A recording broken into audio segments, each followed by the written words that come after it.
Today's Monday, June 22nd, 2020. Coming up on Roland Martin Unfiltered. Massive failure for Donald Trump at his rally in Tulsa. Yeah, he's upset. He's furious that only 6,200 people showed up. Guess what? Get ready. You'll be really furious when we fire you in November. Folks, lots of online ads targeting Donald Trump, especially from the Lincoln Project. We'll talk with John Weaver, one of the founders of the Lincoln Project Lincoln, will join us to talk about it. Donald Trump claims that the reason for the spike in COVID-19 numbers is too much testing. He even said at his rally, he told folks to slow them down.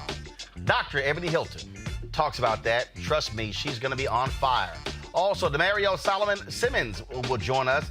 He represents the last known survivor in the Tulsa massacre, the race riot in 1921. He'll join us. Plus, oh my God, Gary Chambers Jr. put Connie on blast at the Baton Rouge School Board meeting last week. He is here. He's gone viral, folks, and can't wait to talk about him. Plus, Reverend Dr. William Barber is here to sound the warning about the Kentucky primaries being held tomorrow. 95% of all statewide polls are closed. Also, NASCAR stands with Bubba Wallace when a noose is found in his garage. And black quarterback, Liberty University, says, peace, I'm out. I'm tired of the racism here at my university. Take that, Jerry Falwell Jr. It's time to bring the funk. Roland Martin Unfiltered. Let's go. He's got it. Whatever the biz, he's on it. Whatever it is, he's got the scoop, the fact, the find. And when it breaks, he's right on time and it's rolling. Best believe he's knowing. Putting it down from sports to news to politics. With entertainment just for kicks, he's rolling. Yeah, it's on go, roll, y'all. Yeah, it's Roland Martin, yeah. Rolling with Roland now. He's funk, he's fresh, he's real, the best, you know he's Roland Martin now.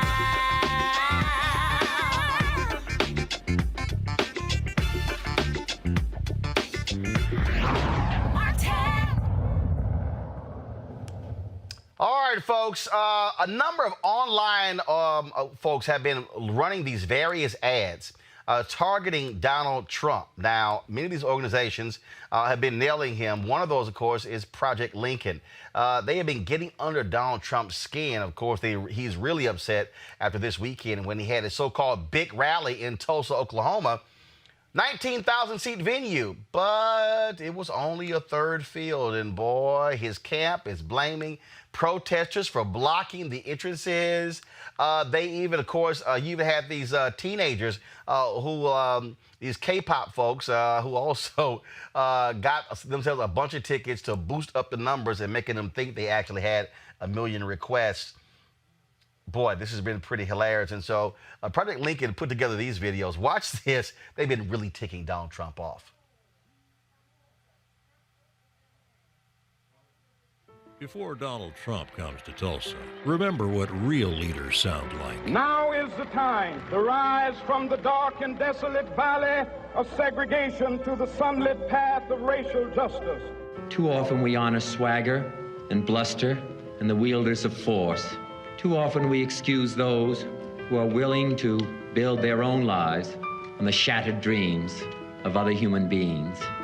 Now those who divide speak. And I say segregation now, segregation tomorrow and segregation forever. I agree that looters ought to be shot, yes. On sight? On sight. The Negro and white citizen of this state are against the breakdown of law and order. You have to dominate the streets. Please don't be too nice. Very fine people on both sides. When you hear leaders speak, you know who they are, who they represent, and what kind of America they'll create. The Lincoln Project is responsible for the content of this advertising. Hey, Donald, your campaign manager told you 1 million fans wanted to come to your first big rally. Turnout in Tulsa? A dud. You've probably heard this before, but it was smaller than we expected. It sure wasn't as big as you promised. Honestly, we're not surprised. We've seen that you're shaky, can't keep your polls up, and it's getting worse. You talk a big game. The event in Oklahoma is unbelievable. The crowds are unbelievable. They haven't seen anything like it. And can't deliver. Sad, weak, low energy. Just like your presidency. Just like you. The Lincoln Project is responsible for the content of this advertising.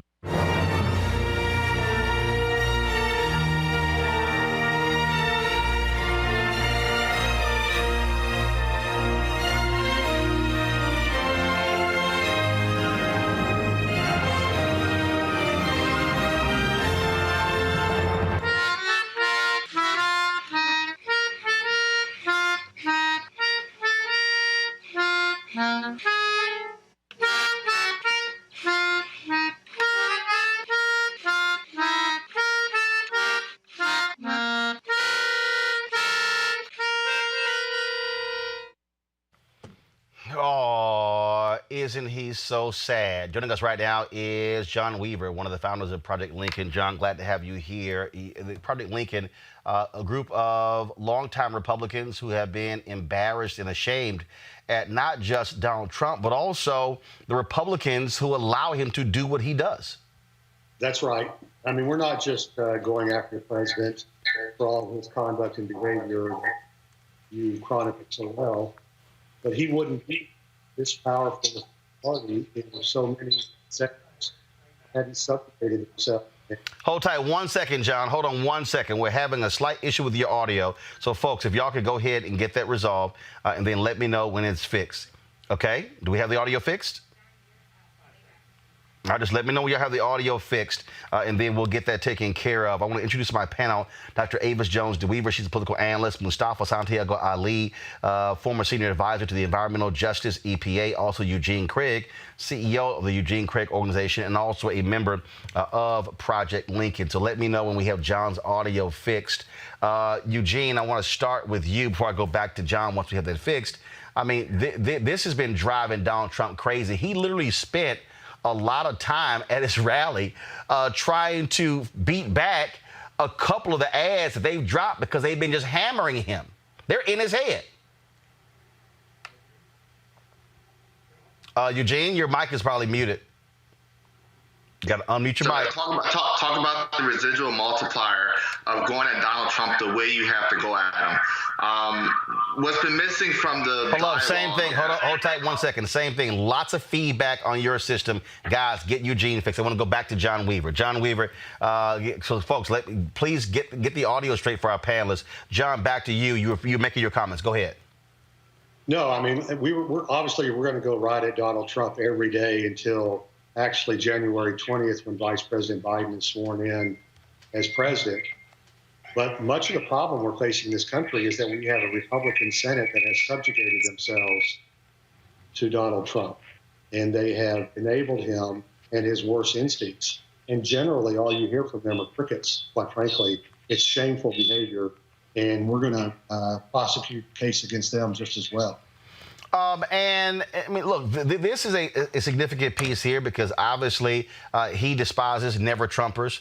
But the reality is, John, there are a lot of Republicans who fell in line, who frankly have been drunk with power. And that's really what this has all been about. They'll complain privately about Donald Trump, but then go right ahead. I mean, even though John Bolton is running around with his book right now, I mean, the Donald Trump you see today, we knew in 2015. We knew in 2011 when he was a birther. But Bolton wanted to work for him. Look, I get Senator Mitt Romney all of a sudden trying to make the case and complaining about Trump. But Mitt Romney actually interviewed and wanted to be his Secretary of State. And so where I come from, if you know who a person is, you don't want to associate with them at all. Well, look, Roland, I was watching the SEC Nation the other day, and I forget who said this, but if someone tells you who they are, believe them. Don't try to convince yourself that that there's somebody else. And like you, I fought against Donald Trump since he first arrived on the political scene. And I knew he was a racist and a fraud and a jerk. And unfortunately, I think partly out of careerism and cowardice, the Republican Party rolled over for him. He only wanted to rent it. He treats the Republican Party like it's a rented car, and they still subjugate themselves to him. But from our viewpoint, because it is our party that has rolled out the carpet for him and allowed him to roam the countryside like a zombie from Out of the Living Dead, we have an obligation to fight back, and not just against him, but against the people who allowed this to happen. Well, especially when you look at Senator Lindsey Graham, who had all these things to say about Donald Trump when he was running, and now all of a sudden, oh, he's just fabulous and he's wonderful. And then you have, of course, Mitch McConnell. All he cares about are confirming judges, and he'll do whatever. And then what happened to the Freedom Caucus, the so-called, fiscal conservatives? They've said nothing about the exploding debt that has happened as well. I mean, what he has done is he has simply just snatched the guts out of all of these people who were so-called principled, including what I call these fake conservative evangelicals who support this guy. Well, as you and I both know, and I think we've talked about it before, much of the evangelical movement is based on race. And I'm probably going to get in trouble for saying that, but that is indeed the case. And he didn't just take their courage or their spine. With a lot of these Republican office holders, I think he holds their testicles in a jar on their desk. I mean, what are they afraid of? Being tweeted at? What are they going to tell their children and their grandchildren during this time period what they did? It's remarkably shameful, and we're obviously angry about it, but we're trying to be focused and bring about a message that can attract enough Republicans and disaffected Republicans and independents to make sure that we don't have a close election in the fall. And y'all have been putting out a number of these ads, and so the goal is to raise more money, and also you're also targeting these ads to run in battleground states. Democrats only need 4 seats, a net gain of 4 seats to take over the United States Senate. Is that also part of the plan? It is part of the plan. I mean, we're focused on an ever-growing number of U.S. Senate seats. Roland, we've run ads, I think, in 6 or 7. We're going to be involved in 3 or 4 more, and consistently in a handful. And remember, Trump became president because of 77,000 votes spread over 3 big states. But now we have a multiple number of states that he carried against Secretary Clinton that Vice President Biden either has a significant lead in or is tied in. And so, but we're also looking up and down the ballot. In Texas, the Democrats are only 5 or 6 seats away from taking over the Texas House. And look, if we get rid of Trump this cycle, we still have the Tom Cottons and the Josh Hawleys and the Ron DeSantis and the Greg Abbotts to deal with. So, there'll be future episodes of, Night of the Living Dead searching for crazy MAGA zombies. We're not dead. We're not going to be through. All right. Well, look, we certainly we look at those ads, have run a number of those, and it is good to see that there are Republicans who say, look, we're still Republicans, but we simply cannot stand and support this disgraceful person sitting in the Oval Office. Yeah, that's right, Roland. And look, there's a need for a center-right party in this country, but the first thing we got to do is burn the one down to the ground that doesn't care about the Constitution, the rule of law, or treating every American with the respect and love that each person in this country deserves. And until that happens, we're going to continue to fight. All right. John Weaver, Project Lincoln, we appreciate it. Thanks a lot. All right, gig 'em. Gig 'em. Let's go to Eugene Craig, who is, of course, a part of this. Eugene Craig, people should not underestimate this organization. Again, the ads that they're putting out can have an impact when it comes to appealing to those Republicans disaffected with Trump, but also independents. Yeah, and the thing is this, right? You got to swing at Trump in a way that gives the same energy that Trump sends out. And that's what Project Lincoln's doing. It's something that, the Republicans haven't done and something the Democrats haven't done. And it's a wide open lane that has to be occupied. And it's something that I'm really excited about. And I'll tell you this, it's something that there are a lot of black Republicans that aren't Trumpers, that have been around for a while. By for a while, I mean, they put their time into the party and they're looking up and they're seeing, hey, this is the party I subscribe to. And look, they have a home they can find here at Project Lincoln and probably another organization that may pop up. But the thing is this, you got to swing at Trump, and you got to swing at Trump. Yeah, you got to swing at him hard. I love Michelle Obama, and I do think in most circumstances when they go low, you go high. But when it comes to Donald Trump, the only way to take him down is when he go low, you have to take him to the ground. Look, Avis, Eugene is absolutely right. Look, let's just be real clear. Republicans know how to do messaging. It goes all the way back to Reagan's right-hand man. They understand bumper sticker slogans. They understand those things. In fact, folks, we're going to have in another. But guys, if y'all could get that Confederate ad ready from Lincoln, from the Lincoln Project, it's a perfect example when they set it up: America or Trump. I mean, it's about messaging to an audience and framing it in a way that they actually understand, Avis. Mm-hmm. It absolutely is. I have to say, I love Lincoln Project. I'm like their biggest fans. I'm already looking for the next commercial to come out, specifically because of not only how they frame and how clear and stark their messaging is, but they understand the importance of visual. They understand the importance of innuendo. If you look at, for example, the particular ad that one of the ones that you showed just a few minutes ago, where they are talking about him coming back home after the Tulsa rally, and they're making references, quite frankly, to his manhood being less than what one might have thought, given his vocalizing about it. I mean, they are directly not just attacking him as a politician, as a president, but they're attacking his manhood. Why do I like that? I like that because I agree with what Eugene says. You have to hit this person the way he hits. You have to take him down. You have to really just get at his self-esteem in essence. I mean, you got to play rough. You got to play hard. And the thing is, the Democrats, why are we we're what, about 48 hours away from the Tulsa event, and I've not heard anything from the Democratic Party about that. But Mustafa, that's not Democrats. I mean, look, let's just cut to the chase. Democrats want to play nice. Democrats want to do things in a fair way. That's what they do. They also, you're absolutely right. I mean, these folks put that thing together. Matter of fact, they've dropped 2 ads in 48 hours, okay?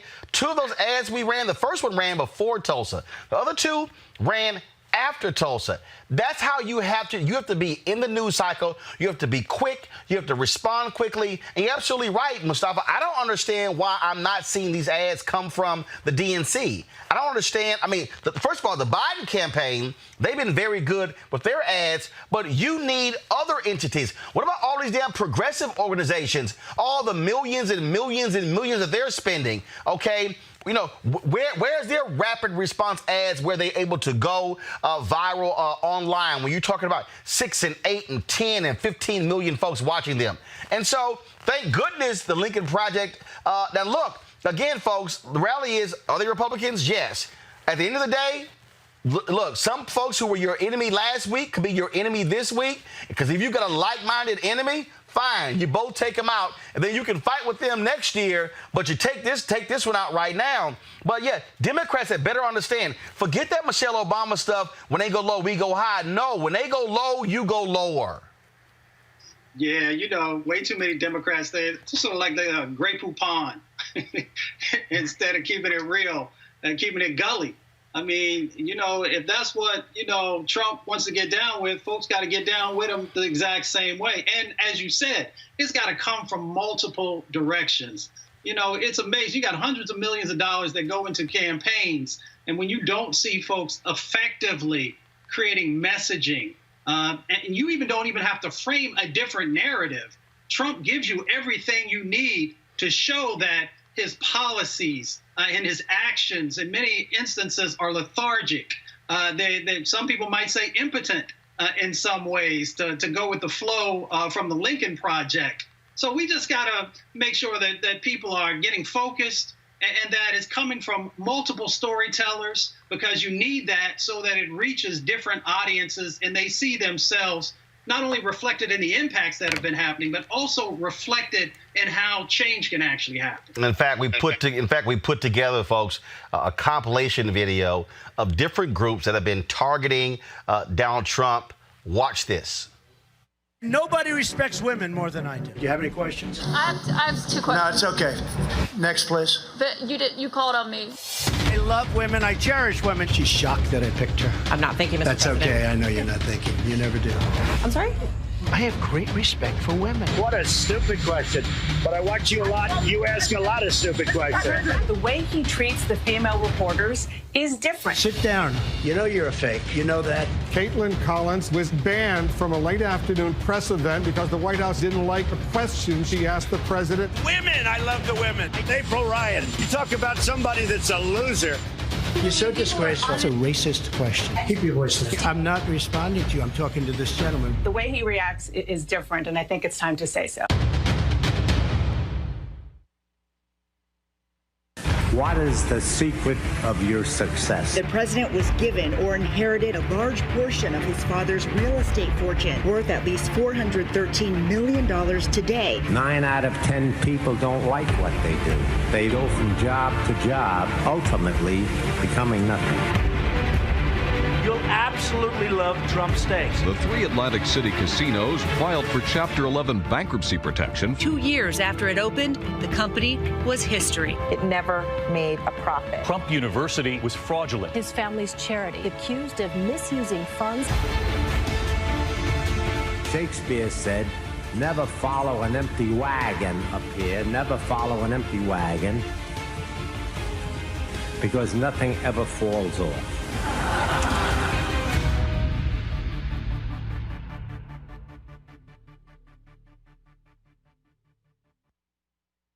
Donald Trump is playing pretend again, saying he's the one to take on China. They can't wait. They know who Donald Trump is. Weak, corrupt, ridiculed. China beats him every time. No matter what he says, China's got his number. Trump even begged Chinese leader Xi to help him win re-election, like a dog. Trade negotiations? China won. Trump's tariffs, they laughed as Trump hit American families with higher taxes. Trump's trade war, farms and small businesses went bankrupt. China's military, expanding without American leadership in the region. President Xi, Trump rolls over for China's president every time. Is it Ivanka's secret deals in China? Is it the $250 million debt Trump owed the Bank of China? It doesn't matter, because when it comes to Trump, China can't lose. The Lincoln Project is responsible for the content of this advertising. Now, the general says, "Sir, we can now leave the stage." I say, "Great, General, let's go. I'll follow you." And he goes like this, "Right here, sir." I said, "General, there's no way I can make it down that ramp without falling on my ass, General." So I said, "Is there like something else around?" "Sir, the ramp is ready to go." So now I have a choice. I can stay up there for another couple of hours and wait till I'm rescued. Or I can go down this really steep, really, it's an ice skating rink. It's brutal. So I said, "General, get ready, because I may grab you so fast." Now he's standing there, big, strong guy, and he's got these shoes, but they're loaded with rubber on the bottom. Because the first thing I did, I looked at his shoes. Then I looked at mine. Very, very slippery. So I end up saying, "Okay, General, let's go. I will only grab you if I need you." And the stage was higher than this one. And the ramp was probably 10 yards long. This was a steel ramp. It had no handrail. It was like an ice skating rink. Ladies and gentlemen, the Vice President of the United States.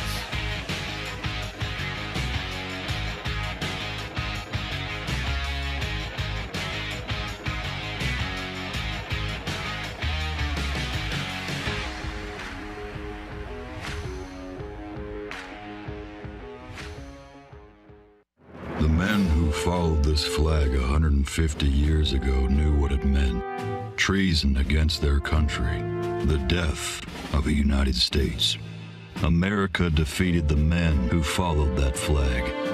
Those with honor surrendered and cast it aside forever. So why does it keep showing up today at events supporting Donald Trump? And why does he call the folks who carry it very fine people? I think there's blame on both sides, but you also had people that were very fine people. What does it say that they're all in for Trump? What does it say that he won't condemn a flag of hate, division, and losers? Will not replace us! For us, it says this is a time for choosing America or Trump.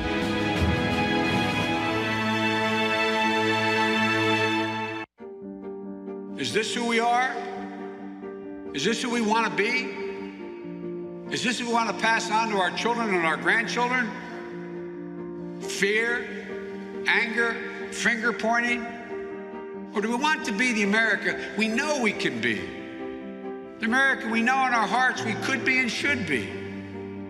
You know, I've said from the outset of this election that we're in the battle for the soul of this nation. American history isn't a fairy tale with a guaranteed happy ending. The battle for the soul of this nation has been a constant push and pull for more than 240 years. In some of our darkest moments of despair, we've made some of our greatest progress. We stand together, finally as one America, we'll rise stronger than we were before. I'm Joe Biden, and I approve this message. Again, you might say those are petty ads, Eugene, but this is what you got to do to Trump. You got to sit here and you got to be petty with him because he's petty. How the earlier season of Game of Thrones was. Anybody can get it at any time for anything. That's how Trump operates, and that's how you have to operate with him. You can't, I said, we said it back during the election cycle. You cannot, the issue with everybody that ran against Trump, Republican and Democrat, is that they were trying to be presidential while he was trying to be a street fighter. The only way you can do it with a street fighter is by being a street fighter. Sometimes you got to knock him the hell out. And that's what you got to do with Trump. You got to stab him up. You got to cut him up. You got to shank him up. And that's the only way you'll beat him. This election is going to be won on the margins. And that's what black folk and non-black voters. It's going to be one of the margins. And ads like this is how you increase that margin. It's how you lock in voters early. It's how you make sure black men don't, decide that, 10-15% of them don't decide that they want to go and vote for Trump because they're reminded, hey, this guy is not just a closet racist, an overt racist. And not only that, of course, viral videos are critically important. Over the weekend, a 3-minute video of activist in Gary Chambers out of Baton Rouge, Louisiana, went viral. Millions of people saw him snap it on Connie. Watch this.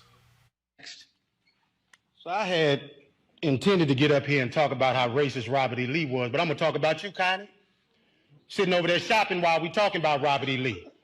This is a picture of you shopping while we talking about racism and history in this country. Only white members of this board got up while we were up here talking too, because you don't give a damn, and it's clear.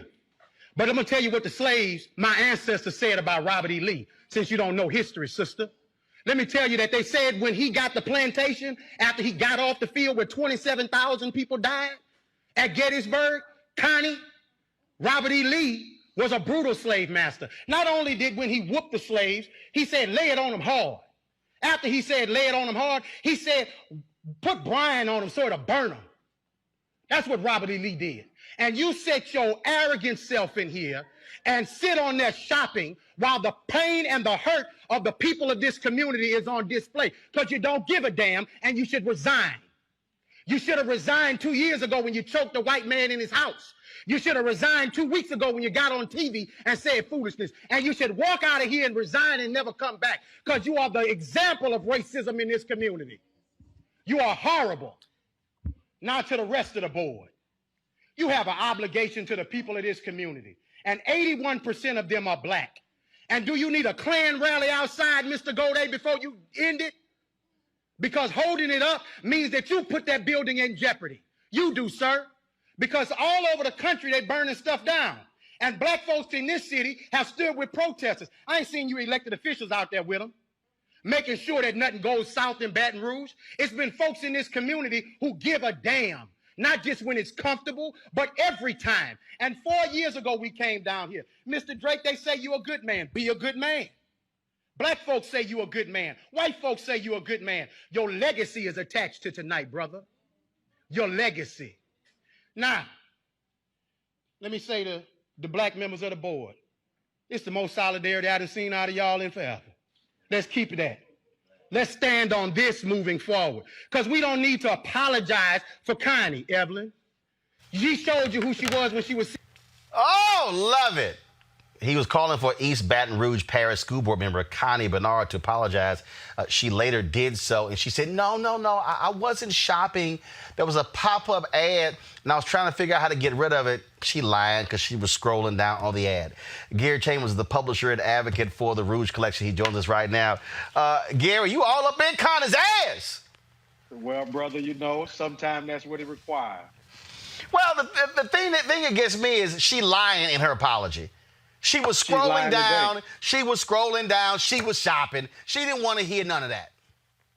She's sitting next to a black woman, Evelyn Ware Jackson, who serves on the school board with her. And while Evelyn is expressing her sentiments about Robert E. Lee, Connie is sitting there scrolling and shopping. And for me, it really just pissed me off.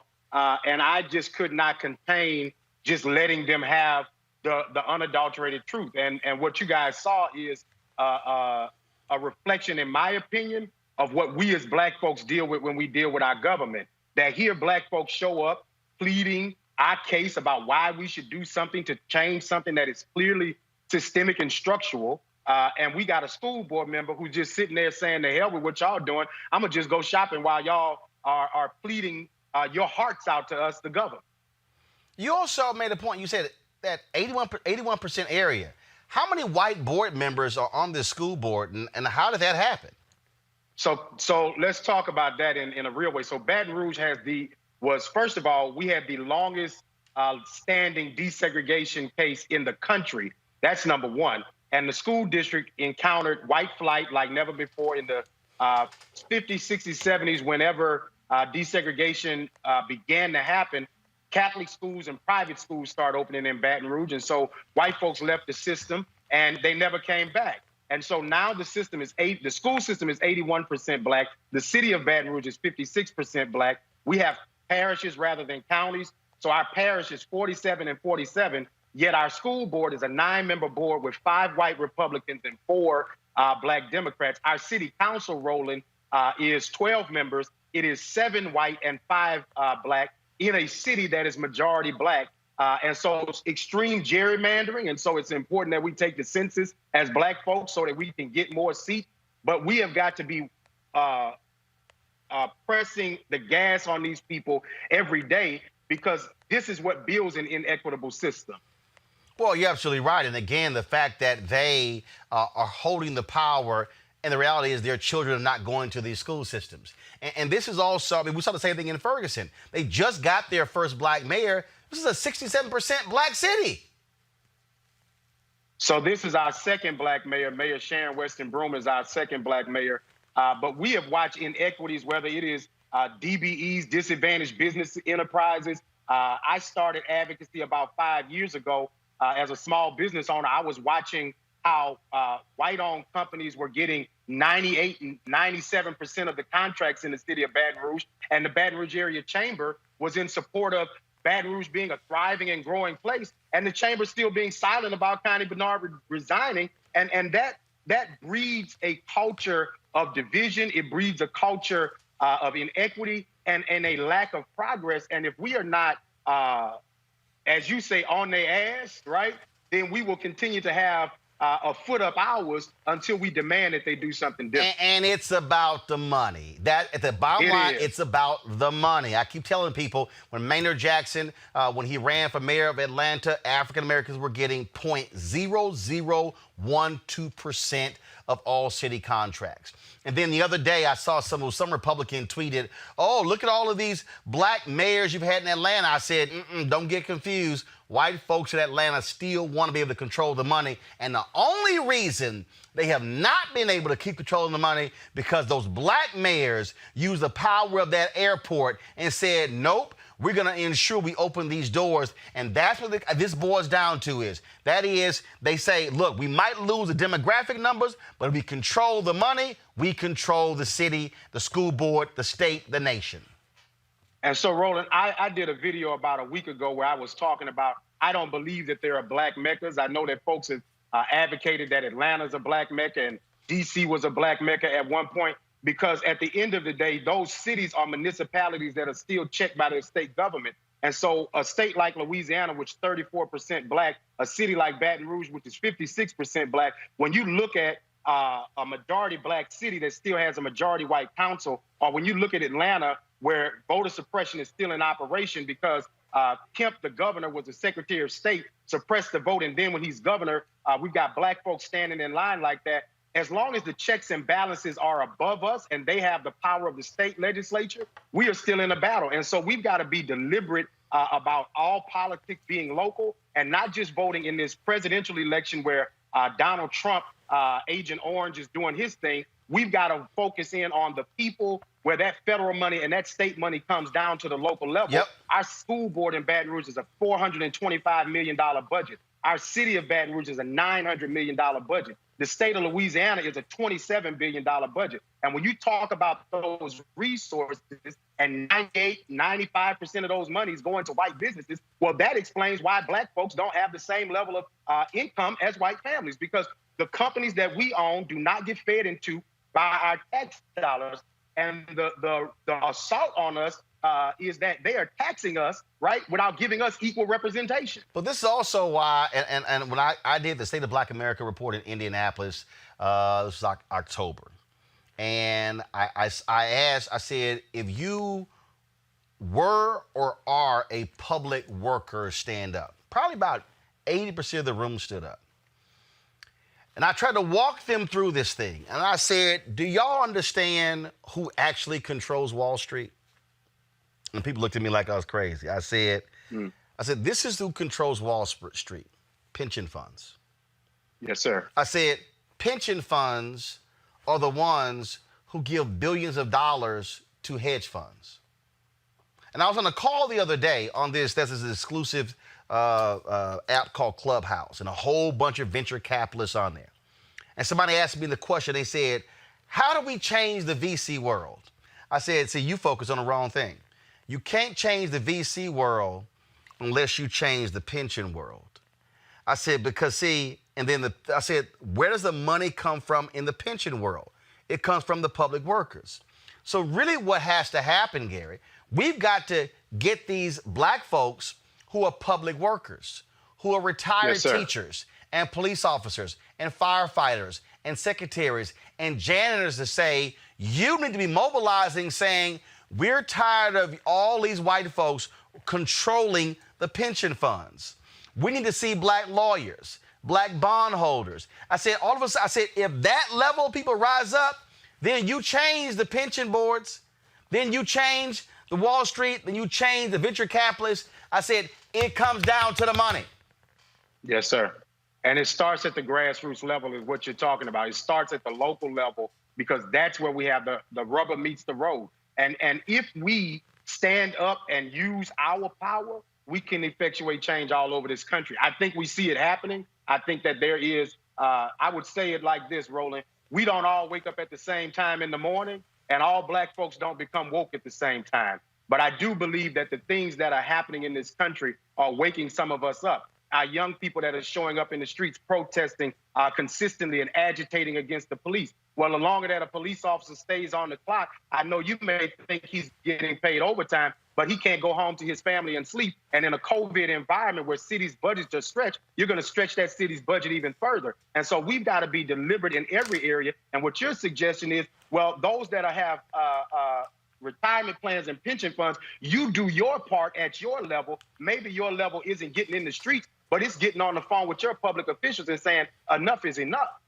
Absolutely, absolutely. And now, first of all, you got to be shocked at how this thing has spread. I mean, I saw entertainers and others. I mean, look, Morning Joe reached out to you, all the rest of these people. And see, here's my whole deal. I'm glad those folks are posting those videos.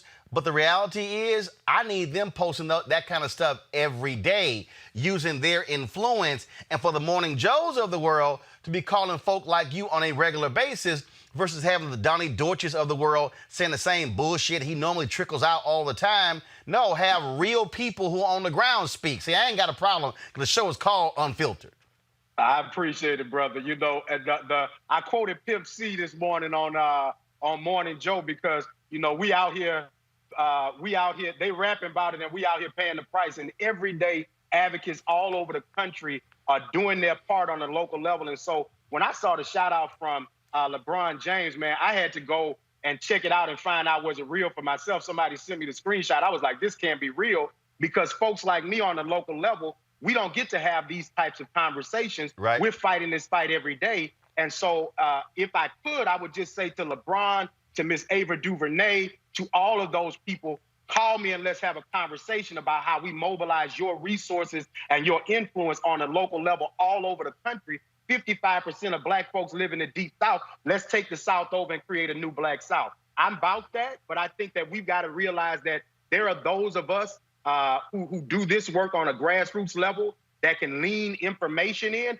with those resources. And when we bring in every aspect of what we do as Black folks, we already know we magical, but how are we going to be powerful with that magic? And what are we going to do? My homeboy Ryan Thompson has a quote. He says, we treat our entertainers and rappers like scholars and our scholars like entertainers. And until we get to the point where we treat our people in our community that do this work with the honor, and listen, I appreciate the love and support, brother. I am mobilizing right now because I want to go all over the Deep South and train new Black leaders, because what you see is the passion of young people. And it's no disrespect to those who came before, but some of them have stayed over their due. And I'm 34, Roland. I'm not going to be 70 fighting these same battles. And I'm going to have that same tenacity. But we got to pass this knowledge down, because there's brothers like Cleve Dunn and Edmund Jordan in Baton Rouge who shared knowledge with me when I was 29 years old and said, hey, brother, you got this media platform, but you ain't doing nothing with it. Lean in for your people, right?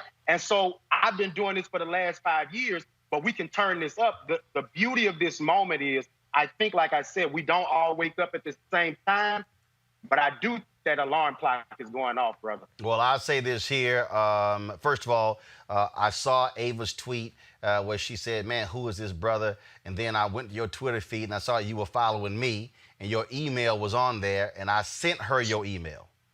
Wow, I appreciate that, brother. And so I met you at Essence a few years ago, and I'm definitely going to drop that picture. I know you meet a lot of people, but I've been a fan for years, brother, because you've been speaking truth to power in a way that many people don't appreciate. And for folks like me on the local level who need Black folks to tell our stories, Black man, I appreciate you and I love you to the moon for what you do. And I know that the reason you're not on CNN is because you are unapologetically Black. And we as Black folk got to say, Roland Martin is important to our culture. Roland Martin is important to our people. And we got to stand up with this Black man, because he's putting our platform out there where we can tell it without having to be sugarcoated. Roland, I put my Connie, go home Connie shirt on because I was coming on here with you, because she got to go, baby.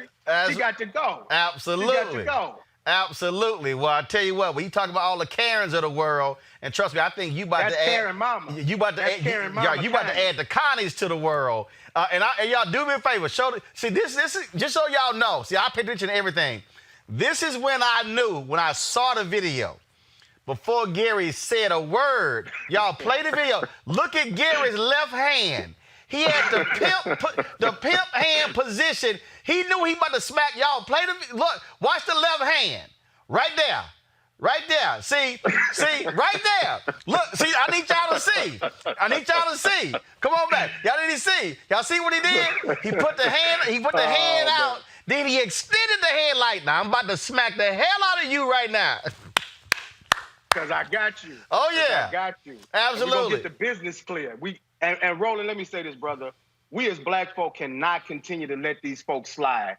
We are voters. We are taxpayers. Every time you go to the store and spend $1, the government is taking some of your money. Your check, the government is taking some of your money. Your property, the government is taking your money. Even if you are a renter, when you pay your taxes, the people who pay the property taxes, take your rent money to pay those property taxes. So I'll be damned if we ought to be quiet and we ought to stand in their face and agitate them. Roland, there were young black protesters in Baton Rouge that took a protest to the district attorney's house because he ain't doing nothing about the injustices. And I want to talk to you at another time about the Baton Rouge 3 because Trump's DOJ is attempting to overcharge 3 young black people who committed simple arson, and now they're being charged with, what is it called? Interference with interstate commerce by Brandon Freeman, the U.S. Attorney for the Middle District of Louisiana. Okay. Well, I just had to get that in there because it's important because they are attempting to overcharge these people. Well, we'll certainly have you back on, talk about that. And one of the reasons we created this platform,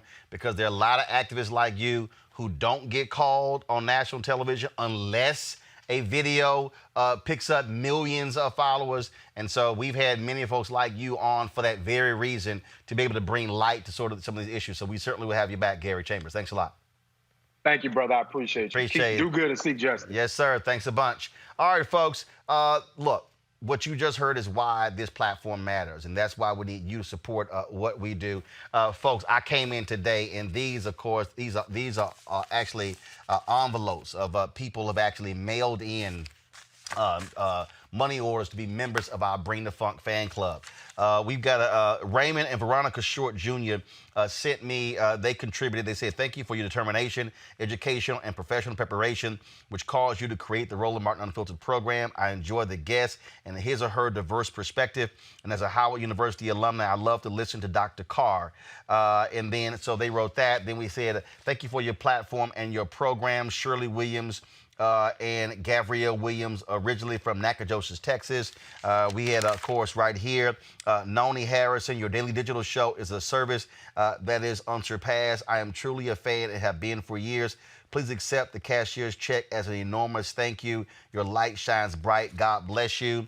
Another letter here. This is from Bonita Briggs. I love your show and all that you are doing to keep us informed and educated on the happenings of our time. I wish I could afford to donate more, but this is the best I can do at this time. And Bonita, we appreciate no matter what size the donation is. Also, I just want to read just a couple of more. I'm so happy you are back on the air. Thank you for there was no name on that one. This is from Marvin Bryant, who wrote, thank you for your knowledge of history information. Keep us with the facts via receipts and doing so with a great sense of humor. And so, folks, if you want to join our Bring the Funk fan club, do understand every dollar you give goes to support this show. Pull it up, please. You can give via Cash App, $RM Unfiltered. Come on, folks, let's go. Y'all, I was doing this. Y'all should have been ready. Let's go. Pull it up. Cash App. Thank you very much. Cash App, $RM Unfiltered. PayPal is paypal.me/R Martin Unfiltered. Venmo is venmo.com/RM Unfiltered. Of course, if you also want to send a cashier's check, you can do so. New Vision Media, Inc., 1625 K Street Northwest, Suite 400, Washington, D.C., 2006. Please make it out to New Vision Media so we can deposit it properly. I've got so many other letters. I'll read some of those later this week as well. I want to go back to my panel real quick here. What you just heard there, Mustafa, what Gary laid out is exactly what the fundamental issue is. We must be in a position to challenge authority, and what he did to Connie and calling out those black board members and those white board members, that needs to be more of that. And I keep telling people, I keep saying to, look, you in Alpha, I am as well, brothers in black and gold, people in crimson and cream, people in pink and green and all these colors, people who are not Greek, 100 black men, ladies of distinction. We should be just hitting these school board meetings and city council meetings and county commissioners meetings so they can feel our power and our presence. Yeah, no, I appreciate Gary. He was pulling receipts on people left and right. And that is definitely a part of the process to hold people accountable and let folks know, what time it really is. But the other part of it is us, as you said, getting engaged. We should be running the school boards. We should be making sure that we are running candidates for the school boards. We should be also making sure that we're preparing people to be the next judges and supporting those judges who actually, care about what's happening inside of our communities. There should be no sheriffs. There should be, no police chiefs coming into the mix that have not been vetted by our communities. We know the impacts when we are not doing that. So why don't we flip the script and make sure that before people get these jobs, that we are fully engaged in the process, letting people know that we were going to hold them accountable, but also what we are expecting from them. Lots of times when we don't let people know what our expectations are, they think they can play with us. Avis, at the end of the day, again, mobilization, challenging authority where we are and using our power is critical. Absolutely it is. And I was so proud to see him take Connie and then entire school board to task. And, as you mentioned, this is exactly what we need to be doing all across the country. And I love the fact that, he was fully in his power as he was doing so. And we're already seeing what's happening as a result. I mean, she's having to come back and lie about the apology. But the bottom line is the specific issue that he was talking about. I can guarantee you that the name of that high school is going to change. I can guarantee you it's going to happen. And that's what it takes. It takes people who are willing to stand up, speak truth to power, and let the chips fall where they may and fight for what they want. And that's really what's required to create change all around this country at every level of government, from the grassroots right on up to the top. Look, folks, this impacts everything that we do, including COVID-19. As of today, there are 2.2 million cases of COVID-19 in the United States. 27,000 of those cases are new. 119,923 people have died from the disease. 308 of those deaths are new. Now, of course, among the many ignorant remarks made by Donald Trump at his rally on Saturday, watch this one. Here's the bad part. When you do testing to that extent, you're going to find more people. You're going to find more cases. So I said to my people, slow the testing down, please. They test and they test. We got tests that people don't know what's going on. We got tests. We got to know.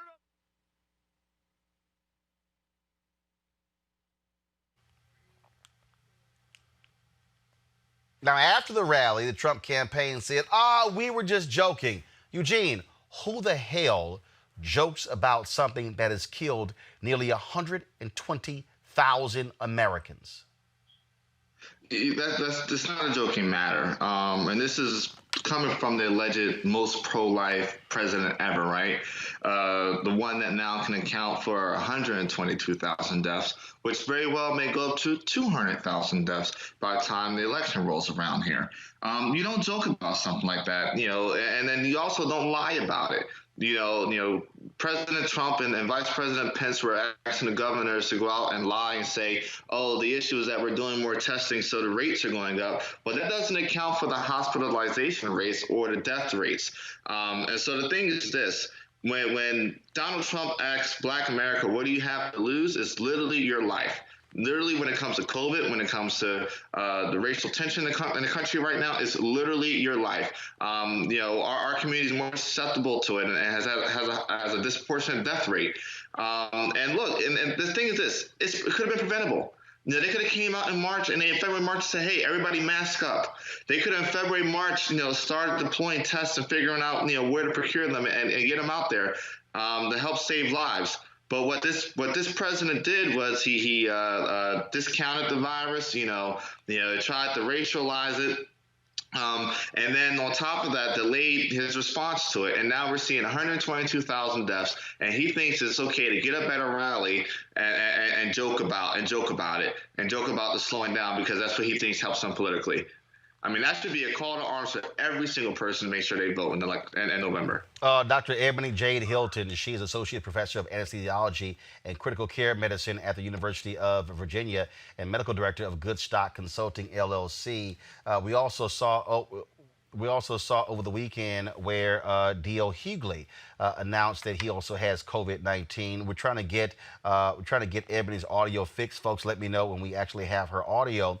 And for the people out there, look, I get people are running around and they are wanting to go to bars, and then wanting to go to pools, and then wanting to go out and do all these sort of things. But folks need to understand that this thing is real. DL was performing over the weekend. He collapsed on stage.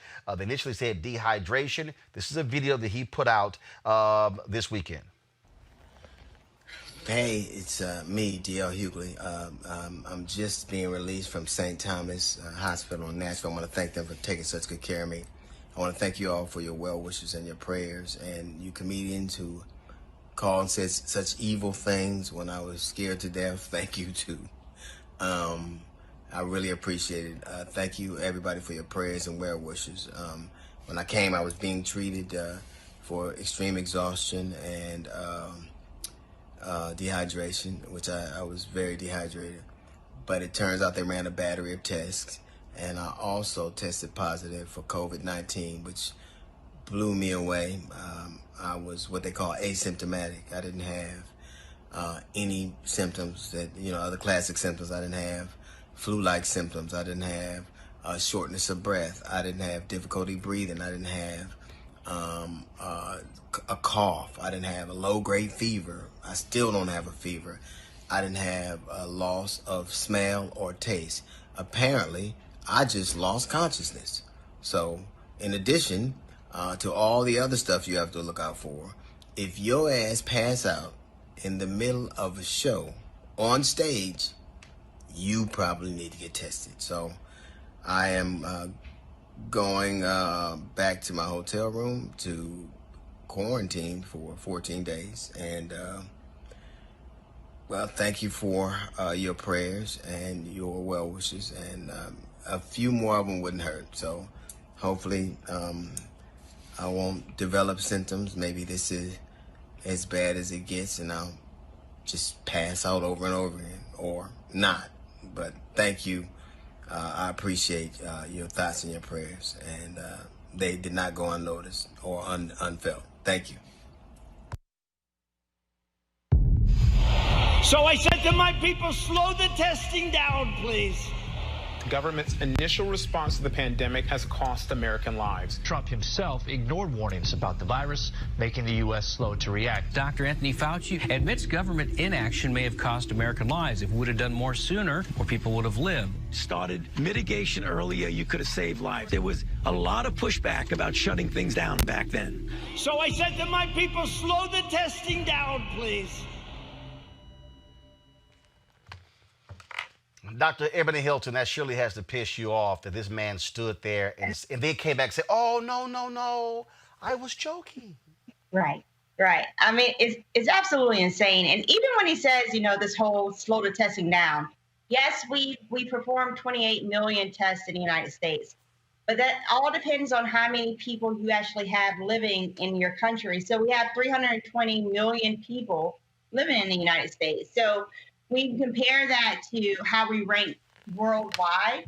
We rank 26 as far as how many tests we've tested per million people. So you can't clap for yourself if you're 26 in the world. Well, again, but not only that, the reality is he has previously said on numerous occasions that, we keep having these numbers showing an increase because we keep testing. That's the point of testing. Okay, D.L. Hughley now knows he's walking around with COVID-19. Right. That's why you test. Right, exactly. And like I said, on Twitter, I wish D.L. Hughley the absolute best. And I also wish that everyone in the audience to go get tested for COVID-19 now. They also need to self-isolate. Like I said, we're 26 in the world as far as testing, but we are actually 9th in the world as far as how many people per 1 million people that we've had die from COVID-19. We're number 1 in the world for total number of cases of COVID-19 and total number of deaths for COVID-19. But Donald Trump, we already know that he doesn't make sense when he talks every day, but particularly when you're talking about in a pandemic that you're testing too many people and that you should slow down. I think the example he gave was that a 10-year-old had the sniffles, that they don't need to get tested. And I'm like, you're talking about a 10-year-old kid. He just has no bottom. Well, again, though, but see, remember early on, remember when he did not want the folks coming off the cruise ship because he said that would increase our numbers of positive tests in the country. He doesn't want to see the bad numbers. And so now, I was just joking. No, I don't think he was joking. I think he absolutely put the clamps on it. That's why we barely seen Dr. Birx. That's why we barely seen Dr. Fauci. That's why you don't have daily reports going on. That's why Mike Pence is out there downplaying what's going on. And what's happening? Why am I weighing Houston strong? Because my people in Houston and my folks in my native city, all of a sudden, hospitals in Houston are telling doctors, discharge as many people as possible to free those beds up. The governor of Texas, all of a sudden, the guy who wants to open everything up, now says he's alarmed by the number increases. It's because of idiots like you, Greg Abbott. We're so insistent on ignoring people like Mayor Sylvester Turner of Houston, ignoring the mayor of Dallas, and county judges who were saying, slow this down, we're not ready. And now all of a sudden, numbers are going up. Mm-hmm. And Texas is not going to be alone because, in America, we like to stick together. We're united. So they're going to be united with Florida. They're going to be united with Arizona. They're going to be united with South Carolina. All those states have at least 300 to 600% increase in their number of cases since opening up their economy. And so we talk about this time and time again. You can't open up an economy against a virus of which you have no strategy, because biology will always win against economy. It does not care if you make a dollar or not. And so until we have testing, tracing, and treatment in place, we're going to be in this constant battle of, did we open too soon? And now what do we do? And so we're seeing in Miami, they're already talking about having to close back down. In Houston, they're going to have to start closing back down. This is not going to be a unique situation. People are going to die in droves because we're just not ready. This is an interview today with Joe St. George of Scripps Television at the White House, where he specifically asked Trump. Now, remember, he made the comment on Saturday. His aides came back and said, oh, no, he was joking. They went out on national television. But here is Trump answering the question. Listen very closely. On Saturday night, you said that you told your staff to slow the testing down to improve the numbers. Does that mean someone watching this right now on their local news is not going to get a test because you asked your staff? We do more testing than any country in the world by far, 25 million tests. Other countries do 1 million. Every time you do a test, as you do more tests, it shows more and more cases. So we're so far advanced, both in terms of the quality and the amount. And we're doing all these tests, and it shows cases. If other countries aren't doing, or if we did slow it down, we wouldn't show nearly as many cases. You're showing people that are asymptomatic. You're showing people that have very little problem. You're showing young people that don't have a problem. But we're doing so much testing, 25 million tests. Nobody thought that was possible. But did you ask to slow it down? If it did slow down, frankly, I think we're way ahead of ourselves, if you want to know the truth. We've done too good a job, because every time we go up with 25 million tests, you're going to find more people. So then they say, we have more cases in the United States. The reason we have more cases because we do more testing than any other country by far. Ebony, did you hear an answer? I heard him say that we're doing too good of a job. And I don't, on what day ended in a why? I mean, this is when I say that there truly does need to be a 25th Amendment, because we're into dangerous territory of where this is negligence. It's not even negligence. This is criminal activity of where you are intentionally trying to slow down a process by which your citizens are depending to live and not spread a virus to other citizens within the United States. That makes it's like bioterrorism on your own people. So I need whoever does the 25th Amendment to do that part, so we can do our job in the hospital, which is to try to keep as many people alive as possible. And right now we're losing that battle, and it's unnecessary. I'm going to pull in my panel here, Mustafa. When you see what's going on here, again, what's happening in Texas, in Louisiana, in Alabama, we're seeing the cases in Florida. People need to understand that this thing is real. When I look at those photos with that woman who had a double lung transplant, Mustafa, and I see that COVID lung, I'm going, hey, y'all can go to hell with all this group get together and trying to hop on planes, flying everywhere. This is still a deadly virus. It's extremely deadly. But, you know, the problem is that the president likes to create these false narratives. You know, he built his career on being a marketer, if you really understand how he's been able to have whatever level of success that he's had. And that's because he frames out the narrative. So if he thinks if he can continue to tell people that everything is okay, if he continues to not wear masks, which sends a message across the country that, well, if the president isn't wearing one, and many of the people who are part of his cabinet aren't, then that must mean that everyday Joe or everyday Connie, then it must be okay for me to continue to, emulate this type of behavior. And for me, I'm very clear. He is responsible for the 100,000 plus lives that have been lost. And he's also responsible for the trillions of dollars that have been a part of that loss. And I don't know why folks don't call it out, because lots of times if you talk to people about their pocketbooks, that may sometimes get their attention, unfortunately, before actually focusing on all the lives that have been lost, which is, of course, where we should first be focusing. Avis, this is June. July 4th is coming up. And the reality is this, Avis, people are going to congregate. And look, we saw the same thing when people out there protesting. I totally understood, Avis, why they were protesting, but was a huge fear in terms of what's going to happen when all of a sudden these folks come back with these positive tests. I know. It's so disturbing and frustrating when I go out and I see people acting like this thing is over. I'm like, it isn't, okay? I do feel fortunate living in Virginia that our governor has taken responsibility with ensuring and mandating that people wear masks when they are out in public, when they are in stores. I mean, all the stores have a sign on the door. Before you come in, you must put on a mask because they are responsible. We're responsible here because we, thank God, have a governor who is responsible. But the problem is that when you don't have a president who exhibits that level of leadership, you have a great level of variance across the nation in terms of what governors actually are looking out for the health of their citizens and what governors are not. And that is disturbing. I don't know how many times I've said on this show, and I think Trump just proved it the other day, that he was intentionally not testing or trying to reduce the level of testing specifically to suppress the numbers. And he has admitted that himself. It was out of his mouth. Listen to what he said. He said what he meant what he said. It was not a joke. And the sad thing is he does not care when people die as a result. Eugene, this is about re-election. Pure and simple. This is about Donald Trump focusing on re-election, and he does not care if Americans die. He doesn't. It's the only thing that matters. This is what matters from day one. That's what matters now. It's sad. Lives are being lost.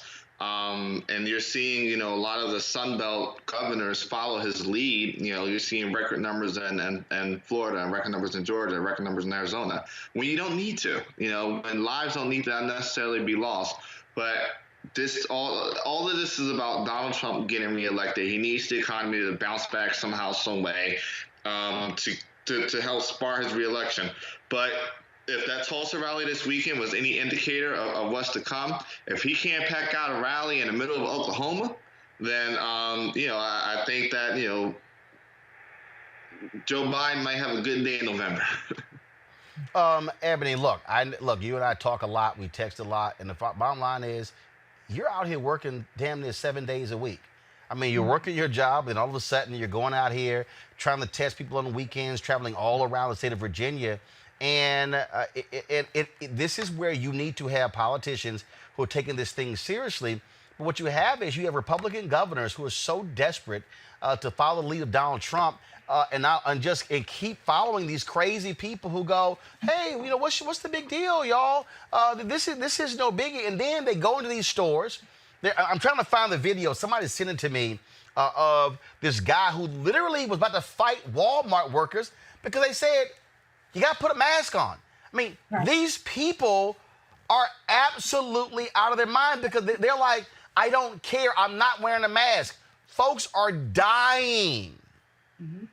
Yeah. I mean, it's one of those things. I agree. I am very grateful that I am living in the state of Virginia. Governor Northam has been fantastic. He actually hired the first chief diversity officer, Dr. Underwood, to look at health equity amongst Black and brown communities, those are lower socioeconomic status, LGBT communities, the targeted vulnerable populations. He said, let's have a whole office dedicated to see what we can do to make sure we keep Virginians as safe and healthy as possible, which should be the ideal and goal for every state and every governor. But what we're seeing is that you literally can see where are the higher cases and what is the reopening strategy. And you can tell if that's a Democratic ran state or a Republican ran state. And that is absolutely insane. But it shows the American people what we need to do, which is in November, we have to vote these people out because they are voting along party lines and not along common sense. I mean, you don't even need scientific knowledge for this. It's just common sense. Well, like here's this here. And again, when you see folks acting a fool, you can pretty much say, that's a Republican. Mm-hmm. I mean, right. So I found the video, folks. Watch this. This is actually from a Walmart in Florida. Watch this. Put your hands up behind. Bro, you gotta wear a mask, bro.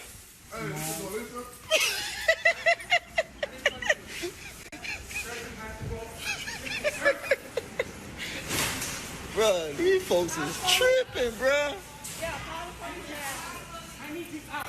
Hey, sir, everybody got on masks, man. Everybody got on masks, man.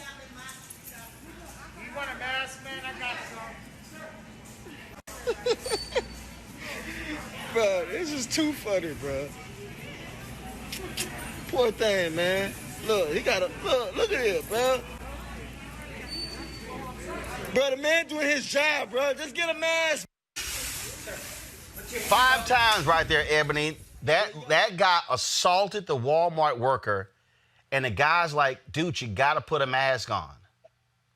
And the insane thing is he looks high risk just by looking at him.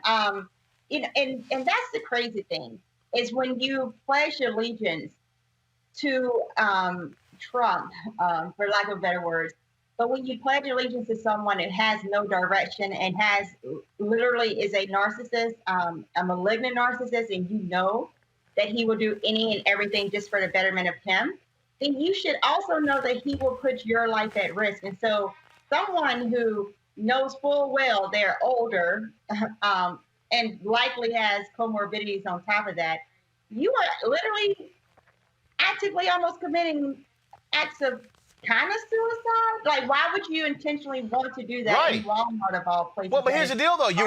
First of all, you saw that video. He's walking in, Ebony, and that's the food section.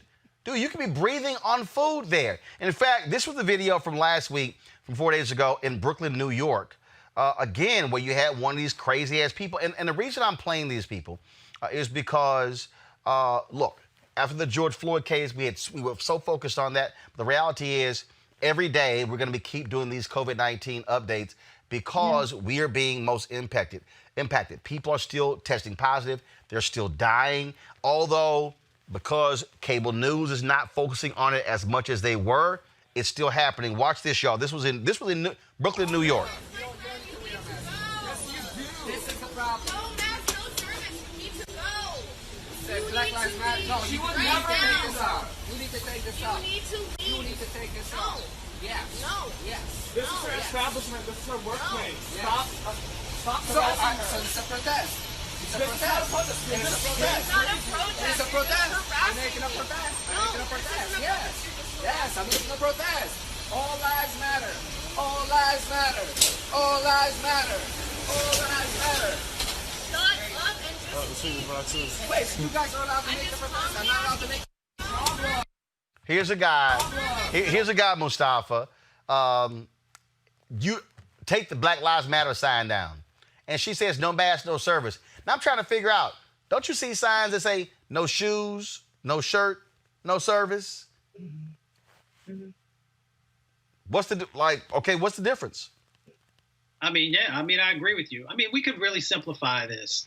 Whether on the federal level, the president, if he was serious about protecting people's lives, could work with Congress, can work with governors and others and say, we're going to have a national set of requirements. And one of those requirements is that you have to wear a mask. It's not that difficult. And they could also put some of these other things in place so there is consistency. You see, the president doesn't want consistency because with consistency comes responsibility. And he does not want to be responsible in this moment for anything. He wants to have the flexibility to say, well, they decided they didn't want to do it. So that's what it comes down to. We need leadership. And with leadership, he can make sure that the country is protected because everybody would be in agreement. And he would be actually showing by wearing his own mask that it is serious and that is a priority to get our country's economy going again, because we have to make sure that we are dealing with this virus. And once we have that taken care of, then we could focus on the economy. All right, then. Ebony Hilton, your last comment, please. Right. Well, with Donald Trump, I actually don't know if he's going that deep into reasons of why he doesn't. I think it's honestly, he doesn't want to necessarily be truthful about things, for one, because he doesn't know what to do, but for two, because if he does lose this election by acknowledging that he completely flopped on all of this, he can get indicted. So I honestly just think this is let me put my head in the sand. Let me hope everyone else does too, so that I can stay in office, because I can't be indicted while I'm a sitting president. But that's why we people have to be focused to say, in November, I don't care who is on a ticket and what we have to do. We need to vote. Send in your absentee ballots. You can do your mail-in ballot now. Make those requests. Make some phone calls. Get people energized, because we cannot afford to have 4 more years of this chaos. That's it. Dr. Ebony J. Hilton, we appreciate it. Thanks so much. Thank you. Y'all have a good one. All right, we'll do. Folks, when we come back, we'll talk voter suppression in Kentucky. Huge election tomorrow. How in the hell do you have normally 3,700 early voting locations or voting locations? Tomorrow, there will only be 200 in the entire state. And the county most populous for African Americans, 1. That's next. Roland Martin Unfiltered. You want to support Roland Martin Unfiltered? Be sure to join our Bring the Funk fan club. Every dollar that you give to us supports our daily digital show. There's only one daily digital show out here that keeps it black and keep it real as Roland Martin Unfiltered. Support the Roland Martin Unfiltered daily digital show by going to RolandMartinUnfiltered.com. Our goal is to get 20,000 of our fans contributing $50 each for the whole year. You can make this possible. RolandMartinUnfiltered.com.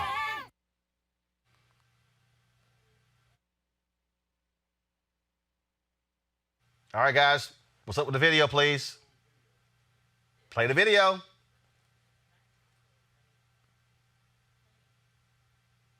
All right, there should be music to this. This is the slideshow, okay? I've only asked for the video for the past 4 days.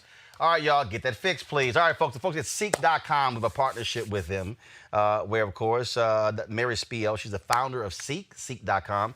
She is the inventor of these 360-degree 4D headphones. Unbelievable sound. Folks, you can use this for gaming. You can also, of course, with music, videos, you name it. And so what's great about this is that the sound actually, so when you're listening, it literally travels all around your head as opposed to normal headphones. And so I really, really do like these listening to music. Like I say, they have a microphone that you can attach to it, but you can use this when you're playing video games. And so they have a partnership with them. So if you want to buy these headphones, you go to Ceek.com, but use this promo code RMVIP2020, RMVIP2020 to actually join. So please take advantage of that. Also, folks, don't forget, somebody hit me on YouTube earlier. They said they wanted us to put the graphic up again of our how to contribute to the Bring the Funk fan club. And so go ahead and pull that graphic up, and we're going to leave it up for about 20 seconds. So you see it right there. And so, okay, so if y'all look, some of y'all been hitting me up. So take a picture of it. Take a picture of it right now. Take a screenshot.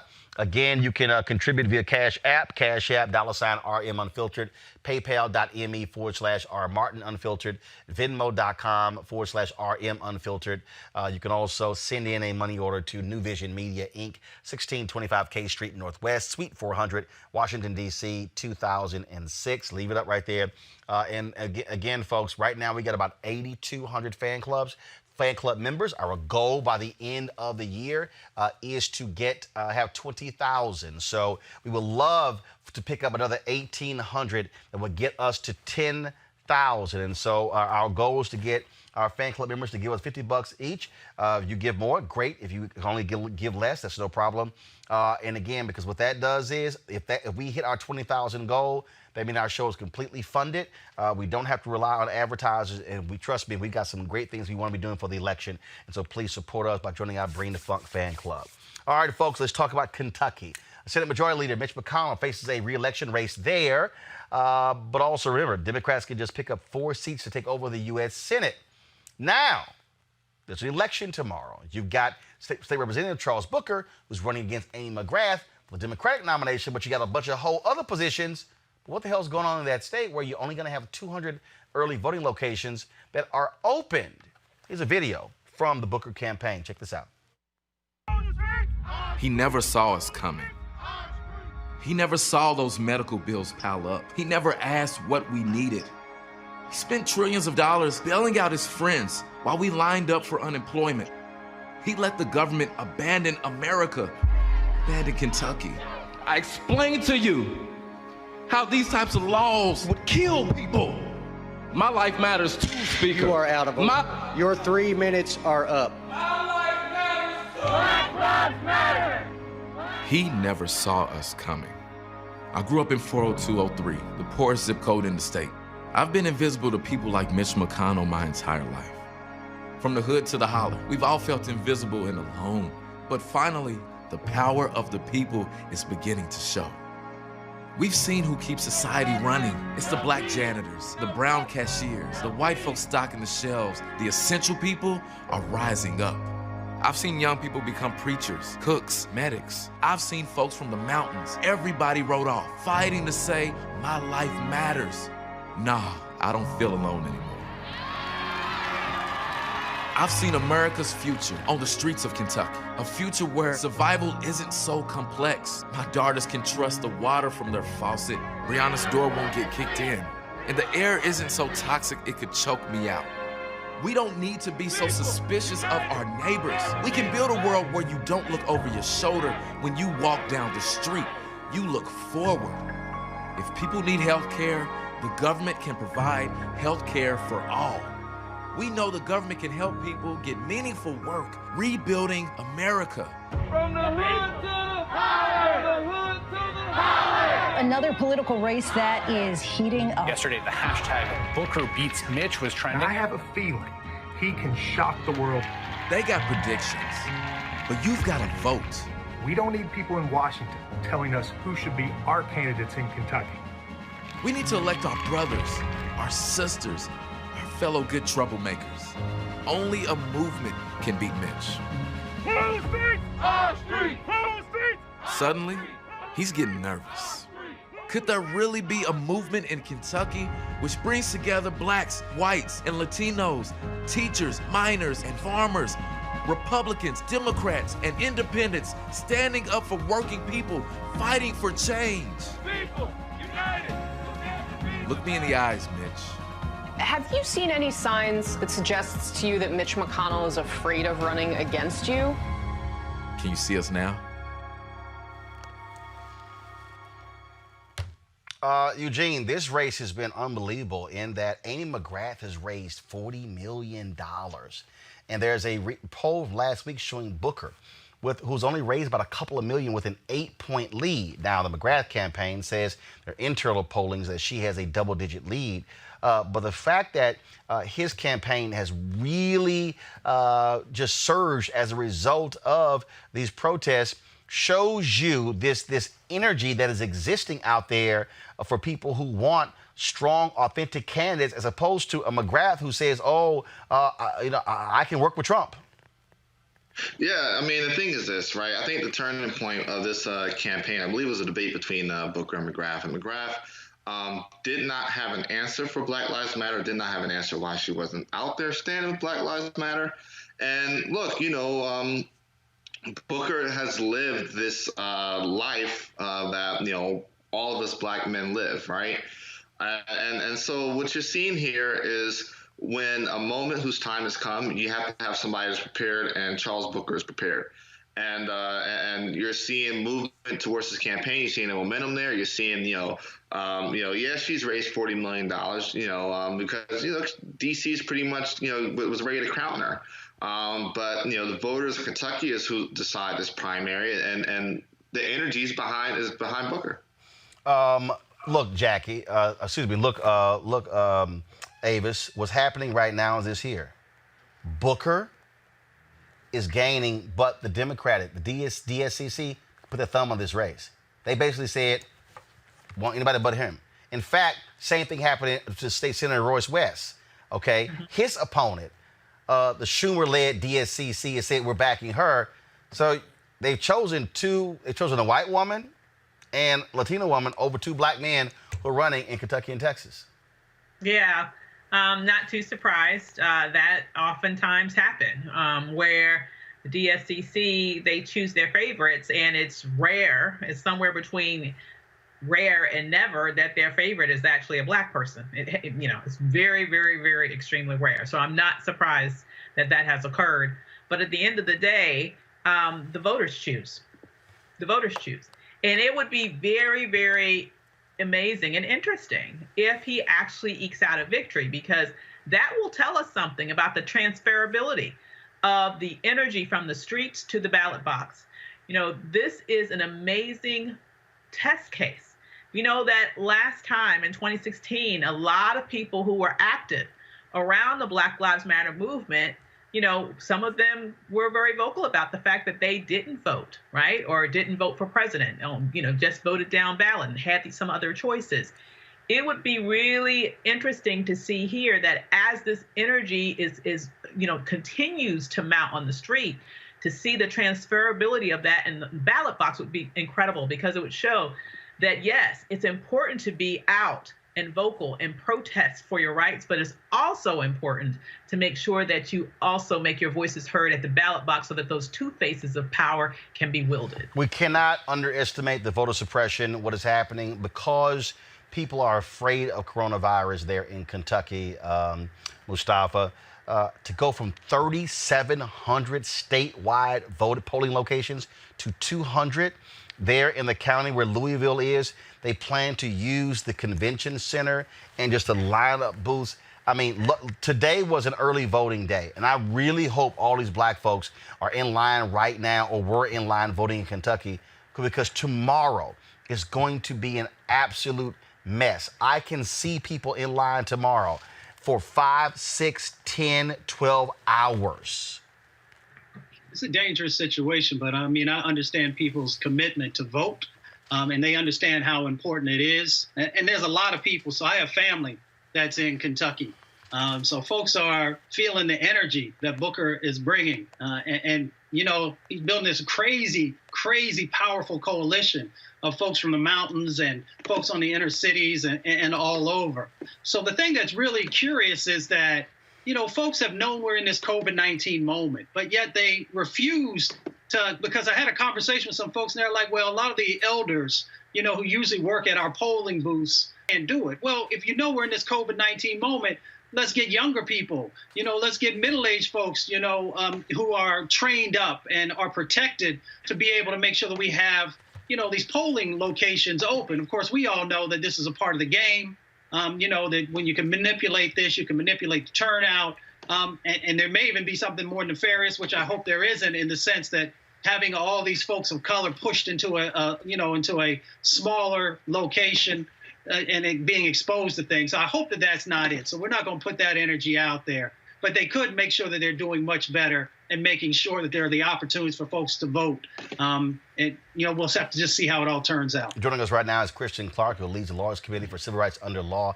And Christian, on that point, look, my parents are 73. They've worked polls for decades. And yeah, I'm greatly concerned with there's a runoff coming up in Texas with the case with State Senator Royce West, but you also have November. I mean, that is legitimate, but Kentucky had enough time to prepare for this, to go from 3,700 to less than 200. I mean, that's not even 10% of your polling locations. Yeah, and they had not turned on the TV and watched the chaos, the drama that unfolded in Milwaukee, in Atlanta, in Philadelphia, where similarly we saw the elimination or consolidation of polling sites. But this is quite dramatic, what's happening in Jefferson County, Kentucky. It almost defies logic. It's a large county. It's one of the largest in terms of its population. And for people who, have disabilities, people who don't live near public transportation, it may be challenging tomorrow. At this stage, though, we are very hopeful that everyone who wants to turn out and vote in person will have the opportunity to do so. We're out of time. Our election protection team will be working around the clock tomorrow. We encourage the public to call our nonpartisan hotline at 866-OUR-VOTE, 866-OUR-VOTE, if they encounter any problems voting at that expo center in Jefferson County or in accessing the few polling sites that will be in operation in other parts of the state. There are other elections happening tomorrow in New York and in South Carolina and Virginia. We will be working all day long. But, Roland, in the recent election in Georgia, we saw what happened when they shut down polling sites. People were confused about where to go. There were long lines, and we had to go to court to get poll hours extended. So if that's what it comes down to tomorrow, we're prepared to go into court to defend people's right to vote. But, you do wish that Jefferson County just came up with a better plan and gave people more than a single option on election day. But we will be vigilant and prepared to fight. And that's some 600,000 people in that county that will only have one voting location. So now, you got to deal with transportation, getting to the voting location where normally you're down. And again, that's where you have more African Americans. Half of the African Americans in Kentucky live in 2 counties. That's right. And look, I'm glad that you are spotlighting this problem. The city is actually going to run a shuttle from Union Station in Louisville to the Expo Center. If you go on the Jefferson County Board of Elections website, you can't find that information.